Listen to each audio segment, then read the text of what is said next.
ज़राई क़वानीन को वापस लिए जाने के मरकज के फैसले को किसानों की जीत से ताबीर किया जा रहा है। इसे जमहूरियत की जीत करार दिया जा रहा है।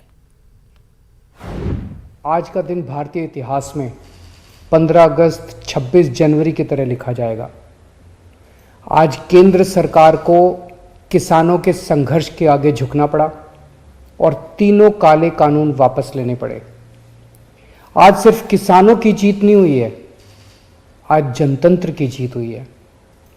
आज किसानों ने सभी सरकारों को बता दिया, जनतंत्र में सरकारों को हमेशा जनता की बात सुननी पड़ेगी, सिर्फ और सिर्फ जनता की मर्जी चलेगी।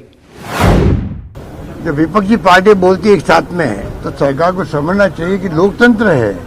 लोकतंत्र में जब विपक्ष क्या चाहता है, पब्लिक क्या चाहती है, वो असेसमेंट नहीं कर पाए और जैसा कि इनके प्रकृति के अंदर है, ये अहम घमंड में रहे और प्रधानमंत्री जी को मजबूर होकर आना पड़ा, देशवासियों को संदेश देना पड़ा। 3 काले कानूनों को जिनका हमारी विधानसभा ने पहले ही खारिज कर दिया था, उनके ऊपर उनको वापस लेने की घोषणा करना पड़ी। ये मैं समझता हूँ देश के किसानों की बहुत भारी शानदार विजय है। लोकतंत्र में संवाद की इस भाषा का इस्तेमाल करते हुए तीनों कृषि कानून को वापस लेकर के जो ऐतिहासिक कार्य किया है, मैं इसके लिए उनके इस कदम का हृदय से स्वागत और अभिनंदन करता हूं। किसानों की आमदनी को बढ़ाने के लिए इस प्रकार के कानून महत्वपूर्ण भूमिका का निर्वहन कर सकते हैं।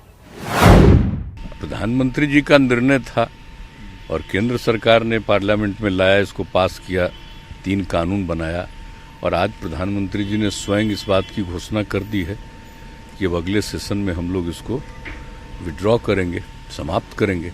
तो ये निर्णय तो उन्हीं का है, तो इस मामले पर तो कोई प्रतिक्रिया हो नहीं सकती है। उन्होंने खुद ही अपना विस्तार से कह दिया कि हमने कोशिश की, लोग समझे नहीं, कई तरह की बातें कह दी, तो सब चीज तो स्पष्ट है। इसलिए उस मामले पर हम लोगों की क्या प्रतिक्रिया होगी? तो क्या जो उन्होंने किया उसके बाद उनका ये मन हो गया कि अब इसको हम वापस कर लेंगे और जिसका ऐलान उन्होंने कर दिया, तो अब उसके बाद कोई प्रतिक्रिया थोड़ी हो सकती है।